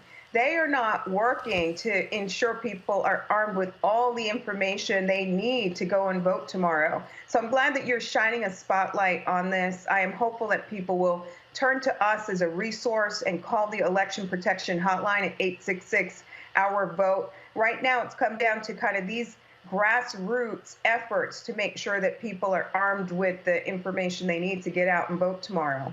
And, I just want to acknowledge that we're 101 days out from the tragic killing of Breonna Taylor. So I'm very hopeful that a lot of the anger that we have been seeing in Kentucky over the last several weeks will translate into high voter turnout tomorrow, because this is another way for people to exercise their voice, to show up and vote. And again, the work of the Lawyers Committee for Civil Rights Under Law is extremely important because, and I tweeted this weekend to the folks, is that the reality is we can't keep saying, hey, we need folks to fight for us. We also don't have folks who are supporting, and that you're absolutely right, taking people to court, taking these states, because we are about to be into the battle for our lives. Donald Trump and Republicans, they want massive voter suppression. They are recruiting 50,000 people to be at these polls, Christian, in order to dissuade folks from voting come November. They're fighting left tooth and nail when it comes to mail-in balloting. It's real clear what they are doing, and we had better be fully prepared for the onslaught that is coming, because it is coming. That's right. True the Vote, Judicial Watch, there are all of these well-funded, nefarious groups that have one goal, and that's to lock out people from the ballot box, African Americans, people of color, poor people. And we're in the court fighting back. We're not letting them get ahead of us. We just defeated True the Vote in an effort to deny people access to absentee ballots in Virginia, and we're going to stay on top of them and keep fighting. This is one of the most consequential elections of our lifetime. Voter suppression, though, alive and well, will be met with the brute force of civil rights lawyers that are determined to use the courts to make sure that everyone has voice in 2020. I am, of course, right now. Guys, pull it up, please. Showing your graphic, Moving America Towards Justice. Where can people actually donate to the Lawyers Committee for Civil Rights Under Law? You can visit our website at www.lawyerscommittee.org and hit the donate button, or go to Cash App, Racial Justice, and make a donation to support our fight today. We need to make sure that everyone has voice in our democracy and is able to vote in 2020. But all right, folks, going to go to a quick break. We come back. A noose found in the garage of NASCAR's only black driver, Bubba Wallace. And wait until you see the show of solidarity today by the other drivers when they're at the Talladega race. That's coming up next on Roland Martin Unfiltered. You want to support Roland Martin Unfiltered? Be sure to join our Bring the Funk fan club. Every dollar that you give to us supports our daily digital show. There's only one daily digital show out here that keeps it black and keep it real as Roland Martin Unfiltered. Support the Roland Martin Unfiltered daily digital show by going to RolandMartinUnfiltered.com. Our goal is to get 20,000 of our fans contributing $50 each for the whole year. You can make this possible. RolandMartinUnfiltered.com. Federal authorities descended on Talladega Superspeedway today to investigate the discovery of a noose in the garage stall of Bubba Wallace. The entire industry rallied around the Cup Series' only black driver. It was Wallace who successfully pushed NASCAR to ban the Confederate flag at its venues less than 2 weeks ago. In a show of support, Wallace steered the number 43 to the front of pit row. NASCAR's champion Kyle Busch pushing the famous car on one side, and close friend Ryan Blaney pushing on the other. The entire 40-driver field and all the crew members followed. Guys, roll a video, please.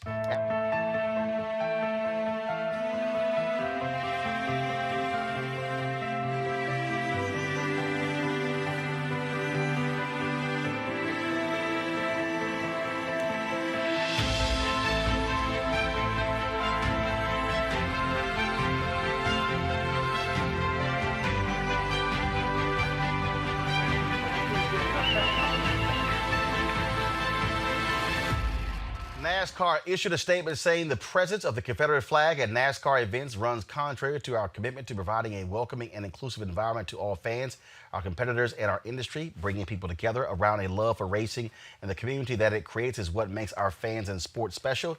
The display of the Confederate flag will be prohibited from all NASCAR events and properties. Mustafa, what did happen though, is that there were fans who were outside of the track area that was selling Confederate flags, angry with NASCAR's decision, many saying they'll stop actually going to the races. But this news, here's the deal. I've actually attended, I've covered NASCAR races. That area, the garage area, that's a secure area. Okay, it's not easy to get into there. The FBI is now investigating, and I'm sure there are cameras all over the place. Look, somebody placing a noose in his garage stall, that's serious. Yeah, and it could be considered a hate crime. You know, systemic racism has always tried to silence the voice of black folks and white allies.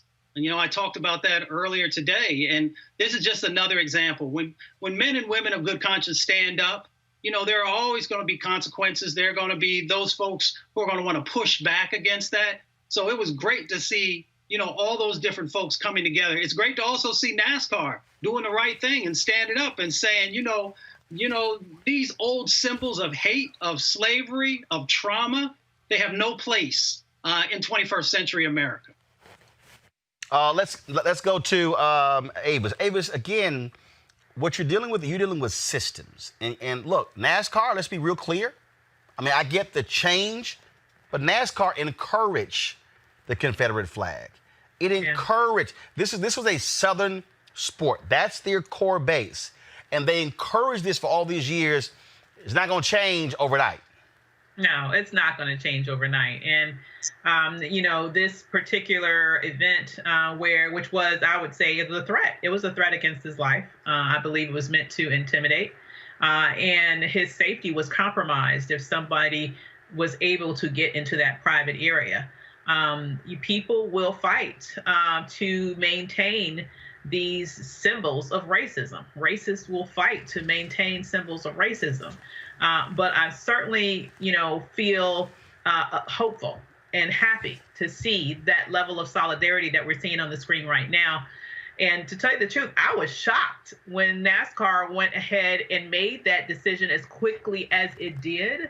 But as you mentioned, one might have expected that there were going to be an element that was going to fight back, and that's what we saw today. But it's not going to be the end of the story. I think that those who are on the right side of history will ultimately prevail. Eugene, again, when you see those drivers, when you see all those drivers park their cars and their crew teams move that number 43 all the way to the front, I mean, that was obviously a show of unity.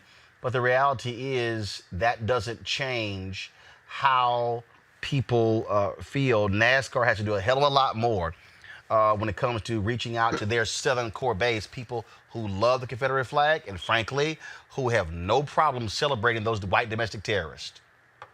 Look, the thing is this, right? NASCAR is 2 weeks into this game. Decades of celebrating the Confederate flag, of welcoming racists, of being a safe space for those things. They're 2 weeks into the realization that all lives matter, because now they actually understand that Black lives matter, right? And the thing is this, they're on paper attempting cultural change, but they actually have a lot of work to do to actually shift the change of the culture of their fans, of their supporters, of their crew workers. Because I agree with you. I mean, the NASCAR stalls, the garage bays and stalls, are more secure than probably most of your NFL, NBA locker rooms. Just because of all the equipment, you know, the sensitivity of it, you know, the lives that are at risk if a car is tampered with or anything like that. But, you know, also to Avis's point, I can also see why NASCAR moved really, really quickly. You know, one of the things that I've understood is that NASCAR is probably the one sport that has the most sponsors. And if just a couple of those sponsors get ready to pull their dollars in a situation like this, NASCAR could collapse.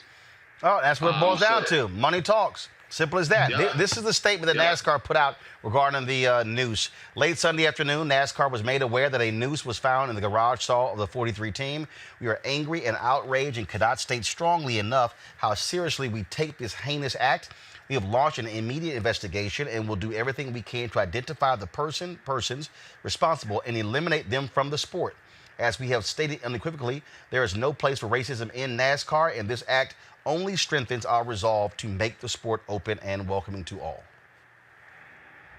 The issue with that statement is that 2.5 weeks ago, there was a place for racism in NASCAR.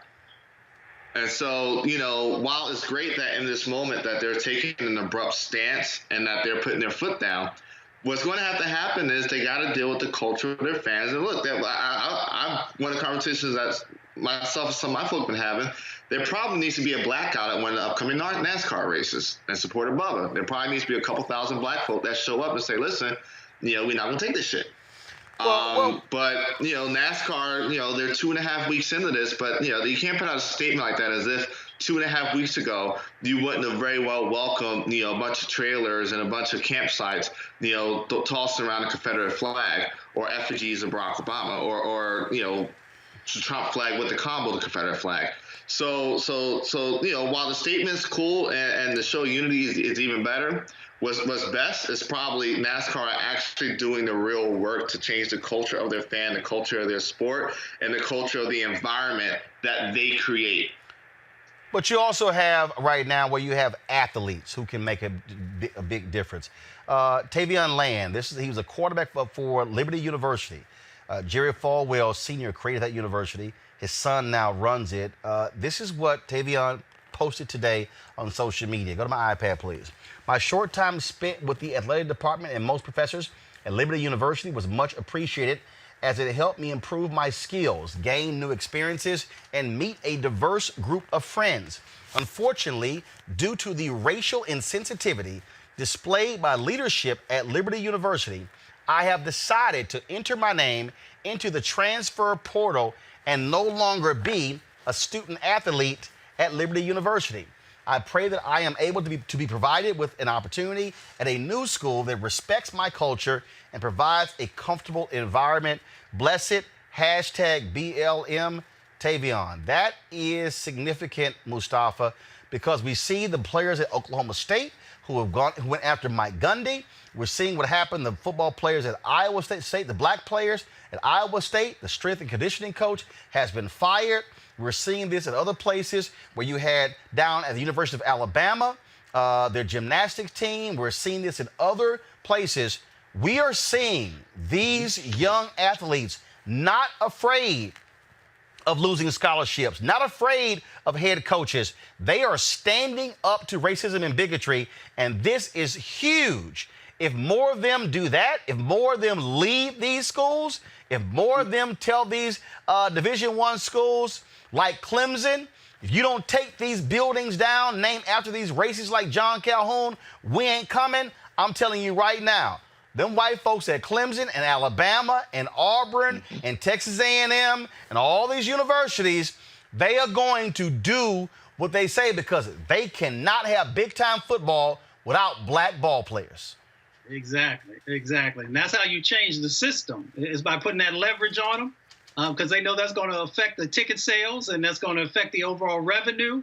And it's big money, for many of these colleges and universities. And, it's good to see the work of, all these incredible folks from our past, Muhammad Ali, from Kareem Abdul-Jabbar, from our brother Jim, all that work that they did years and years ago. Now we've got all these young brothers and sisters who are standing up and say, if you're not going to respect our people, you're not going to respect our culture, then, we are willing to take it someplace else. Let's talk about this here, folks. The Camden City School District in New Jersey will begin the process to rename Woodrow Wilson High School. Camden School Superintendent Katrina McComb says the decision came in light of the protests and outrage after the death of George Floyd. Now, many in the community raised their concerns about the school being named after someone who was one of the most violent racists ever to serve in the White House. That is significant. What we saw over the weekend, we saw folks bringing down various statues of Confederate leaders. You also see in New York the removal of a statue of Theodore Roosevelt, where he was flanked by an American Indian on one side and an African on the other side. Many people have talked about his colonialism. You also have, there was a Ulysses Grant statue that came down. Now you got white conservatives, Avis, who are complaining, saying, oh, you're going to start bringing down or you start bringing down Jefferson, bringing down Washington as well. What's next? I'm going to find out. Matt Schlapp was like, oh, Jesus is next. And so, is that going to be happening next? And I'm going, and of course, I saw Bakari Sellers. He said, nah, Jesus is fine. He said, because he was a refugee from Palestine. Y'all would have put him in cages. Yeah. Yeah, I mean, well, that is so ridiculous. Here's the reality. Symbols matter. They display what a culture values. It's always been amazing to me. I've never really understood. I've traveled in a lot of different countries, including Germany, and I've yet to see a nation on earth that has deities to traitors. I've yet to see that anywhere else on earth. Nowhere but here. And so what these symbols represent is not what their proponents claim they represent. It's not about their heritage. It's about hate. It's about the disturbing, the very bloody, the very ugly history of America that for some reason they want to maintain, because they want to maintain a sense of control and subjugation at the same time, right? And so these matter. Now, I'm hoping that, we continue to move forward in replacing these deities with those that deserve lifting up. But at the same time, as we do this, that we continue to push forward with other sort of policy advances that we need to make sure that while this is an important part that we need to focus on, it's certainly just one part that we need to focus on in order to create the broad-scale systemic change that we need in order to create a more fair America. Speaking of that, 8 correctional officers of color have filed discrimination charges against Ramsey County in Minneapolis. Ramsey County Jail is where Derek Chauvin, the former Minneapolis police officer who killed George Floyd, is being held. The 8 guards allegedly say that supervisors barred them from guarding and being on the same floor as Chauvin. They were replaced with white officers. Really? Really, Eugene? Well, I mean, lots of words on this. I mean, this is crazy. These gentlemen have not displayed the racism that came from Officer Chauvin. Their job should not be affected because he's a prisoner. They should be allowed to continue to do their jobs. And I hope the county pays them out very handsomely for violating their rights as employees. This just shows how deep systemic racism goes within law enforcement, right? Here you have an officer who was transferred outside of the county where he was, arrested and probably should be held, to a new county. And then the new county comes in and says, hey, let's get rid of all the black COs that be overseeing them. It's appalling. It's appalling, but it's what should be expected. And the thing is this, if they don't trust the black CEOs to watch over him because of what may happen because of what he did, how do they think black people feel when he's out, when officers like him are out in the street just running free? How about this one here? You want to talk about officers? Y'all remember the story where these 3 cops in New York said that they were poisoned at a Shake Shack? And then what did supervisors do in the union? Put a statement out and sent cops there. Roland, go to my iPad, please. And so they blocked off. They brought the crime scene tape out, went through this big old show. Y'all, guess what? Cops lied. Union lied. They checked the video. Nothing nefarious was done to the Shakes. They were not poisoned. Mustafa, no shot cops lying. Okay, all of a sudden now, all people were saying boycott Shake Shack.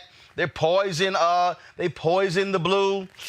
Well, in fact, this is today's New York Post. The 3 cops at the center of the NYPD milkshake poisoning scandal never even got sick. You know what? It just gets so ridiculous sometimes. Folks knew that they hadn't been poisoned. There are no cases across the country of police officers being poisoned from various establishments. But what we can do is I can point folks to communities that have been poisoned, but you don't get the same amount of attention when it's black and brown folks who are actually dealing with these types of injustices. So we really just got to get our priorities straight, and folks understand if we've got a system, a law enforcement system that, has had these problems for decades and decades, let's fix it. Let's stop acting like it doesn't exist. No one is trying to poison police. They are trying to fix a poisoned system. First of all, speaking of police officers, one of the cops, of course, who was involved in the death of George Floyd, who's out on bail, actually was shopping this weekend. And there was a woman who ran to him. Let's just say she wasn't too happy to see him shopping. Press play. What's your name? Oh, yeah, that's me. It is you. Mm-hmm. So you're out of prison. Yes. And you're comfortably shopping in Cub Foods. As if you didn't do anything. I wouldn't call it comfortably. I'd just say getting necessities for helping. I don't think you should have that right. I don't even think you should be out on bail. I can understand. I mean, how does it feel? I'm sorry you feel that way. No, you're not sorry. Like, you're literally outside here comfortably as if you didn't kill that man. Did you think that people weren't going to recognize you? Honestly, did you? You don't have the right to be here. You killed somebody in cold blood. You do not have the right to be here. Get my stuff paid. No, we don't want you to get your stuff. We want you to be locked up. You're honestly in Cub Foods comfortably shopping out of prison. Like, do you feel any remorse for what you did? Do you? This is the officer who was let out of jail today for shooting George Floyd. Or, I'm sorry, suffocating him. You're not going to be able to comfortably go around Minnesota like this. I pulled up the picture. I knew it was One more minute. It's just like, he was there when they were killing him. And it's just like, this is crazy that you're here just thinking everything's okay. I mean, you don't want to apologize. You don't want to say anything. Like, no. Because this video is going to be on the internet. Yeah, he has the nerve to literally come outside thinking that we don't know what he looks like. How dare you? You're not going to be able to comfortably live in Minnesota after this, or anywhere. And you will be going back to jail. Trust. Trust. Yeah, he bailed out. How'd you get the money? How'd you get the money? And you're lucky that they don't have your address. You're lucky that they don't have your address. Hi. This is one of the police officers that was involved in killing George Floyd. He was out on bail today, and he's over here comfortably shopping in Cub Foods as if. Avis, is she right? Is she wrong? Should she have shot that video and distributed it on the internet? I can understand the frustration. I'm sure that Mr. Floyd would like to be out getting his necessities too, but he can't because he's dead, and his family will never see him again. So he doesn't have those choices. And I think she was angry. She was upset, and he's fine. He gonna go home tonight and eat those Oreos. Ain't nothing gonna bother him. I honestly, I can't muster up an ounce of sympathy for him. Eugene.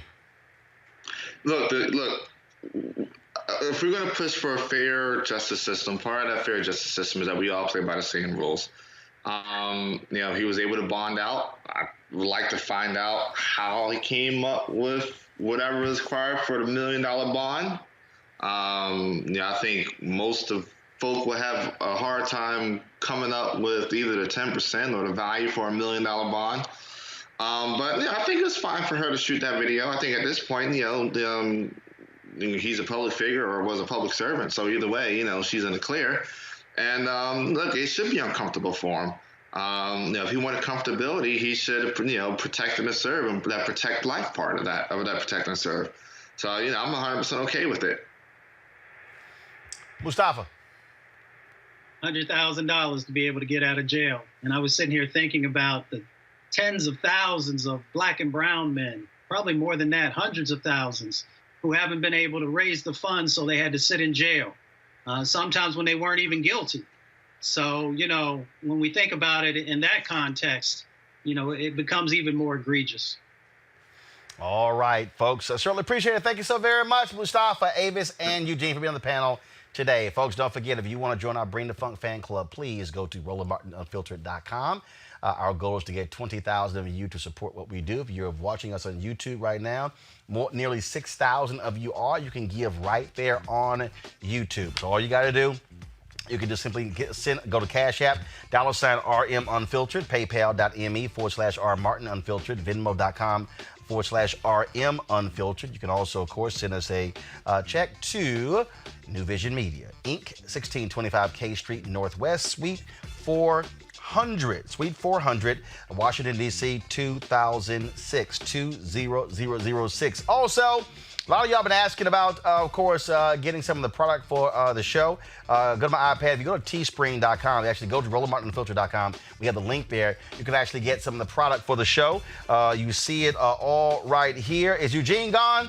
Because I'm gonna show you this photo here. We got our shirts. We also have our, of course, Not the Right Kind of Black shirts. You will see that shirt right here as well. And Eugene's parents are big supporters of the show. And so let me do this here, y'all. They celebrated Father's Day in their Roland Martin Unfiltered shirts. Let me pull this up, the photos. Oh, my goodness. Where do you, Eugene, did you text it to me, or I'm trying to find? No, I know what he did. I think he posted them. I think he posted them on his Twitter page. So let me go to his Twitter page. I told him I was going to show this. His father is an alpha, and so I gotta give him some love right here on the show. So let me see if I can find media. Here we go. And so this is a photo of Eugene Craig's parents rocking their Roland Martin Unfiltered shirts and mugs. And so we certainly appreciate them being supporters of the show. So again, if you go to RolandMartinUnfiltered.com, you'll see the link right there where you can get our gear. And so we certainly appreciate that.